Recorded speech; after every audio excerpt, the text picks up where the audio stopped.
हाँ जी, तो एग्जांपल 13.2 देखिए, right chemical equations for the following convergence. तो पहला दे रखा है आपको CH3CH2Cl इनटू CH3CH2CH2NH3, मतलब इथाइल क्लोराइड से आपको प्रोपेनामीन में कन्वर्ट करना है। अच्छा, जो इथाइल क्लोराइड बोला ये कॉमन नेम बोला मैंने, ठीक है। अगर इसका वैसे IUPAC नाम लिखोगे तो क्या लिखोगे, 1 क्लोरो इथेन बोलोगे, ठीक है। और इसका नाम तो प्रोपेनामीन ही होता है, ठीक है, ठीक है। ओके, तो चलिए कन्वर्ट करते हैं। आपको बोला गया ethyl chloride, this is your ethyl chloride, या फिर 1 क्लोरो इथेन या फिर क्लोरो इथेन।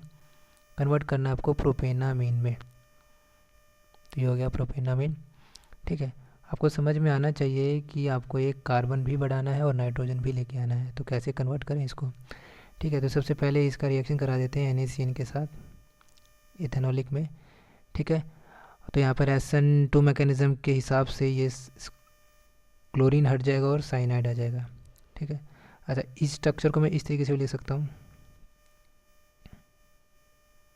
ठीक है, कार्बन और नाइट्रोजन के बीच में प्रॉपर बॉन्ड दिखाने के लिए, ठीक है। अच्छा, जैसे ये साइनाइड बन गया, अच्छा इसका नाम पूछे तो क्या बोलोगे, 1 2 3, तो क्या नाम हो जाएगा, प्रोपेन नाइट्राइल, ठीक है। जब नाइट्राइल वर्ड यूज़ किया जाता है तो ये वाला जो कार्बन है रूट वर्ड में इंक्लूड हो जाएगा, ठीक है। ध्यान रखना, रूट वर्ड वही है ना कि पेरेंट चेन में कितने कार्बन है आपके, ठीक है। तो नाम क्या हो जाएगा इसका, प्रोपेन नाइट्राइल, ठीक। अच्छा, इसके बाद आपको क्या करना है, इसका रिडक्शन कर देना है। तो रिडक्शन कैसे होगा, आप निकल के साथ H2 लीजिए, मतलब निकल आपका डी ब्लॉक का एलिमेंट है जो कि सरफेस प्रोवाइड करता है, एक्ट एज ए कैटलिस्ट का काम करेगा, ठीक है। ओके, तो ये क्या करेगा, हाइड्रोजन लेके आ जाएगा इनके पास, ठीक है। तो ये बेसिकली रिडक्शन वाली रिएक्शन हो गई, ठीक है। आपको क्या करना है, रिड्यूस करना है इस मॉलिक्यूल को, क्योंकि हमारे पास 3 कार्बन आ चुके हैं, ठीक है। बस आपको हाइड्रोजन ही लगाना है, तो जस्ट क्या करना है, आप इस पर हाइड्रोजन ऐसे सोच सकते हैं कि ऐसे ऐसे हाइड्रोजन आया होगा, ठीक है। बाकी ये बॉन्ड टूट चुके होंगे, तो इस तरीके से ये बन जाएगा, ठीक। अच्छा, अगला क्वेश्चन देखिए क्या है। अगले क्वेश्चन में बोला गया है कि आपको बेंजाइल क्लोराइड से C6H5CH2CH2NH2 में कन्वर्ट करना है। यहाँ पे भी एक कार्बन का इंक्रीमेंट करना है, बिल्कुल सेम क्वेश्चन है, वही काम करना है, बस थोड़ा नाम वाम भी देख लेते हैं एक बार। तो बेंजाइल क्लोराइड, अच्छा ये बेंजाइल क्लोराइड आपको समझ में आना चाहिए, ठीक है। ये होता है एराइल क्लोराइड, ये अलग चीज़ है, ये अलग चीज़ है, ठीक है। बेंजाइल वर्ड यूज़ किया जाएगा तो बेंजीन के बाद एक CH2 लगा के आपको कुछ यूज़ करना है, जैसे कि किसी ने बोला बेंजाइल अल्कोहल, तो बेंजाइल अल्कोहल आपका ये होगा, ना कि ये आपका हो जाएगा फिनोल, ठीक है। ये फिनोल होगा, ना कि बेंजाइल अल्कोहल, ये है बेंजाइल अल्कोहल। ओके, वापस क्वेश्चन पे आते हैं। तो आपके पास बेंजाइल क्लोराइड है, इसको आपको कन्वर्ट करना है किस में, अभी इसका कोई कॉमन नाम मुझे समझ नहीं आता है, ठीक है। आपको इसमें कन्वर्ट करना है, फिर से वही बात है क्या, कि एक कार्बन इंक्लूड करना है और आपके पास एक नाइट्रोजन को जोड़ना है, ठीक है। तो फिर से वही NaCN के साथ रिएक्शन, वही SN2 मैकेनिज्म के हिसाब से, ठीक है। फिलहाल यहाँ पर ना SN2 ना होकर अगर SN1 होगा ना, बहुत तेज़ी से होगा, क्योंकि इसका कार्बोकेटाइन का फॉर्मेशन होगा ना वो बहुत जल्दी होगा, क्योंकि वो कार्बोकेटाइन ज़्यादा स्टेबलाइज होगा। क्या बोल दिया देखिए, मान लीजिए इस रिएक्शन में इस तरीके से कार्बोकेटाइन का फॉर्मेशन हो जाता है, मतलब Cl हटने के बाद, Cl नेगेटिव निकलने के बाद, ठीक है। तो ये रेजोनेंस स्टेबलाइज है, तो ये वाली चीज़ें जो कार्बोकेटाइन जिसमें होता है वो SN1 फॉलो करता है ना, ठीक है। तो फिलहाल चाहे SN1 करे SN2 करे, सब्स्टिट्यूशन तो करेगा ही ना, तो क्या बनेगा, यहाँ ये बनेगा साइनाइड, ठीक है। फिर से वही बात है, अगर मैं इसको अच्छी तरीके से खोल के दिखा दूँ किसको, साइनाइड को, तो हम कुछ इस तरीके से लिख सकते हैं, ठीक है। तो यहाँ पर आप जस्ट आपको रिडक्शन करना है, ठीक है, H2 निकल, फिर वही बात है, ठीक है। हो गया नहीं, ठीक है। अच्छा, अगर आपको ये डाउट आ रहा है कि मैं ऐसे क्यों लिख रहा हूँ, डाउट तो नहीं आ रहा होगा पर फिर भी बता रहा हूँ कि मैं इसको ऐसे इस तरीके से ही क्यों लिख रहा हूँ, मैं इसको ऐसे क्यों नहीं लिख रहा हूँ,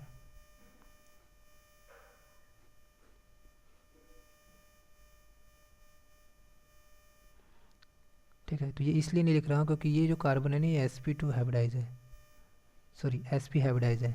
अब sp हाइब्रिडाइज कार्बन जो होता है उसमें जो बॉन्ड बनते हैं वो 180 डिग्री का बनता है, तो ये है 180 डिग्री। ठीक है, मैक्सिमम आपको पता होगा वेस्पर वाली जो थ्योरी है मॉलिक्यूल्स कैसे बनते हैं, वो वाली चीज़ें आप लगा सकते हैं, तो आपको समझ आएगा कि यहाँ पर तो वो फॉलो नहीं हो रहा ना, क्योंकि एंगल स्ट्रेन सा आ जाएगा यहाँ पे। तो ये कोशिश करता है मॉलिक्यूल ऐसे ना रह के, मतलब ये वाला पार्ट ऐसे ना रह के इस तरीके से रहने की कोशिश करते हैं। ठीक है, तो आपको ऐसे ही बनाना है इसमें। ठीक है, ओके, ठीक है, चलिए, थैंक यू। अच्छा, ये छोटी सी थोड़ी और बातें कर लेते हैं एक बार नाम के बारे में, कि जैसे कि ये था ना बेंजाइल क्लोराइड, ये तो अभी बताया था बेंजाइल क्लोराइड क्या होता है। ठीक है, ये आपका बेंजाइल क्लोराइड है। यहाँ पर देखिए नाम देखिए क्या है इसका, आ, ये आपका रूट वर्ड है मिथ, क्योंकि ये कार्बन का है और ये क्लोरो और ये C6H5। ठीक है, तो C6H5 आपका फिनाइल है, तो फिनाइल यूज़ किया गया है, और 1 पे क्लोरो। अब देखिए 1 2 जब लिखते हैं ना, देखो नंबरिंग जब आप करते हो, जब आपको कन्फ्यूज़न हो कि हाँ इनके अलावा और कोई पॉसिबिलिटी होती है, ठीक है, तो ज़्यादातर आप देखोगे कि नंबरिंग वगैरह नहीं की जाती है ना, तो करने की ज़रूरत भी नहीं होती है वहाँ पर, है कि नहीं। जब कन्फ्यूज़न होता है कि हाँ यहाँ पे 1 2 3 लिखेंगे तो कुछ नया बनेगा, ठीक है, तब जाके आप नंबरिंग करते हो। ठीक है, तो फ़िलहाल यहाँ पर नंबरिंग करो चाहे मत करो कोई ज़रूरत ही नहीं है, क्योंकि ये वाला स्ट्रक्चर के अलावा आप कोई और स्ट्रक्चर बना ही नहीं सकते। ठीक है, इस नाम से, तो यही हो जाएगा क्लोरोफिनाइल मीथेन। ठीक है, अगले वाले स्ट्रक्चर में अगर देखो तो देखो क्या लिखा हुआ है, बेंजाइल साइनाइड। अब बेंजाइल साइनाइड फिर से वही वाली बात है, जैसे कि मैंने बोला था बेंजाइल अल्कोहल होगा तो इस तरीके से होगा, मतलब यहाँ पर एक CH2 होगा, मतलब इस तरीके से। देन उसके बाद कुछ यहाँ पर लगेगा, अगर यहाँ पर हेलोजन है तो क्लोरोबेंजाइल हो या फिर बेंजाइल क्लोराइड हो जाएगा, अगर अल्कोहल है तो बेंजाइल अल्कोहल, अगर यहाँ पे साइनाइड है तो बेंजाइल साइनाइड यूज़ किया गया। अच्छा, इसका IUPAC नाम लिखा हुआ है, तो वो देखिए क्या है, फिर से वही वाली बात है कि यहाँ पर 2 कार्बन का रूट वर्ड है इथेन।